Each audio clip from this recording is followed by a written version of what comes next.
అరే మామ ఎక్కువ సినిమా చూడడం జరిగింది. సినిమా బాగుంది బాగుంది అని చెప్పి ట్విట్టర్ లో గొడవ పెడుతున్నారని చెప్పి స్టార్ట్ చేశా. సినిమా బాగుంది బాగుంది అని పొగుడుతున్నప్పుడు మలయాళం వెర్షన్ ఉంది, తెలుగు వెర్షన్ లేదు. రీసెంట్ గా 2-3 రోజుల బ్యాక్ తెలుగు వెర్షన్ వచ్చింది నెట్ఫ్లిక్స్ లో. 2 రోజుల క్రితమే చూసాను, రివ్యూ ఇవ్వడం కుదరలేదు. సినిమా స్టార్ట్ అవడమే ఖైదీ ఫేమ్ బిజయ్, ఆయన ఒరిజినల్ నేమ్ నరేన్, ఆయనతో స్టార్ట్ అవుద్ది. చెప్పాలంటే ఆయన క్యారెక్టర్ ఉన్నంతసేపు సినిమాలో చాలా చిరాకు వస్తుంది. ఫస్ట్ 40 మినిట్స్ ఏ ఉండదు మామ సినిమా. నీ పేషెన్స్ ని టెస్ట్ చేస్తది. కానీ అక్కడి నుంచి మొదలవుతుంది మామ ఆట. తన విజన్ గానీ, తన థింకింగ్ గానీ, స్క్రీన్ ప్లే అయితే మాత్రం నెక్స్ట్ లెవెల్ లో ఉంటది. ఆ స్క్రీన్ ప్లే కి తగ్గట్టు రైటింగ్ గానీ, ఎగ్జిక్యూషన్ గానీ అక్కడి నుంచి దిమ్మ తిరిగిపోద్ది. అవ్వటానికి అవి నార్మల్ సీన్లే, కానీ దాంట్లో మీనింగ్ డెప్త్ మాత్రం నెక్స్ట్ లెవెల్ లో ఉంటది. మలయాళం సినిమా అంటున్నావు, దాంట్లో మనకైతే యాక్టర్స్ అయితే పెద్దగా తెలియకపోవచ్చు. అవును, దీంట్లో తెలిసిన యాక్టర్లు కూడా ఉన్నారు. ఇందాక చెప్పాను కదా ఖైదీ ఫేమ్ విజయ్. అండ్ తనతో పాటు అనిమల్ సినిమాలో ఒక యాక్టర్ ఉంటాడు, ఆయన ఒరిజినల్ నేమ్ సచ్దేవా. ఆయన యాక్టింగ్ కూడా చాలా బాగుంటది. దీంట్లో ఆయనదే మెయిన్ రోల్, ఆయన చుట్టూనే తిరుగుతుంది. ఆయన రోల్ రాసుకున్న విధానం అయితే ఫ్లాష్ బ్యాక్ సీన్స్ లో చాలా బాగుంటది. కానీ ఎల్లి కొద్దీ ఆయన క్యారెక్టర్ ఆర్క్ చాలా డైల్యూట్ అయిపోద్ది. చాలా డిసప్పాయింటెడ్ అవుతాం. ఎందుకంటే ఆయనకి స్టార్టింగ్ నుంచి ఇస్తున్న సెటప్ నెక్స్ట్ లెవెల్ లో ఉంటది. ఇచ్చేసాడు అని చెప్తాడు, కానీ అదంతా వెర్బల్ ఫామ్ లోనే ఉంటది. ఒక్క సీన్ కూడా స్పెషల్ గా అనిపించదు ఆయనది. ఏదో ఆయన యాక్టింగ్ తో కన్విన్స్ అవ్వాలి, కానీ సీన్లు అయితే కరెక్ట్ పడలేదురా. అండ్ మామ, ఈ సినిమా డైరెక్టర్ మాత్రం ఖచ్చితంగా మెచ్చుకోవాలి. ఇంతకు ముందు సినిమా కిష్కింద కాండ మనకు అంత దక్కపోయినా చాలా వరకు క్రిటికల్ ఎక్లెయిమ్ చాలా గట్టిగా వచ్చింది. ఆ సినిమాలో చిన్న కాన్సెప్ట్ నే అంత సేపు లాగుతాడు, ఇక్కడ కూడా ఎక్కువ సేపు లాగుతాడు. దీంట్లో ప్లస్ పాయింట్ ఏంటంటే కొన్ని సీన్లలో చాలా డెప్త్ ఉంటదని ఇందాక చెప్పాను కదా.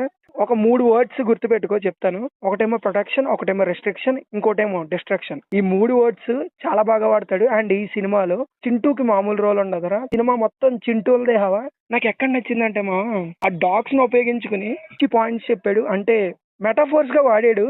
మనం ఎవరినైనా ఎక్కువ ప్రొటెక్ట్ చేస్తున్నప్పుడు అది కొన్నిసార్లు రిస్ట్రిక్షన్ అవ్వచ్చు, ఎవరికి అదే లాస్ట్ కి వచ్చేసరికి మనకు డిస్ట్రక్షన్ అవ్వచ్చు. అంటే మనల్ని అదే అర్థం చేస్తుంది అని చెప్పి చాలా చాలా మీనింగ్ఫుల్ గా చెప్పాడు.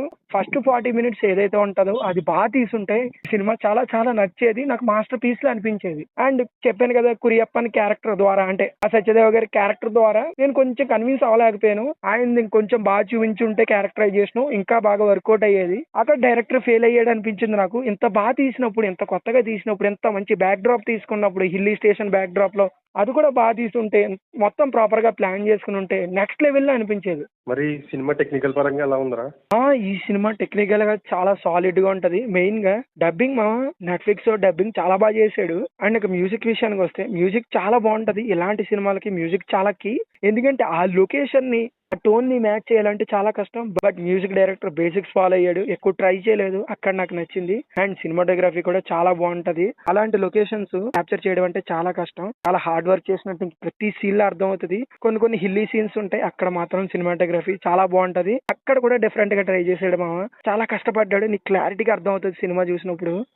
ఇంత చిన్న బడ్జెట్ లో నేచురల్ లొకేషన్స్ కి వెళ్ళి, సినిమాకి సెట్ అయ్యే లొకేషన్స్ కి వెళ్ళి చాలా బాగా క్యాప్చర్ చేశారు. ఇందాక సినిమాటోగ్రఫీ గురించి చెప్పాను కదా, లొకేషన్ సెలక్షన్ మాత్రం హైలైట్ మావా. ఇలాంటి సినిమాలు మన తెలుగులో కూడా రావాలి లో బడ్జెట్ లో. మన వాళ్ళు తీస్తారని నాకు కూడా నమ్మకం ఉంది. చాలా అప్గ్రేడ్ అవుతున్నారు లాస్ట్ 4-5 ఇయర్స్ నుంచి మన డైరెక్టర్స్.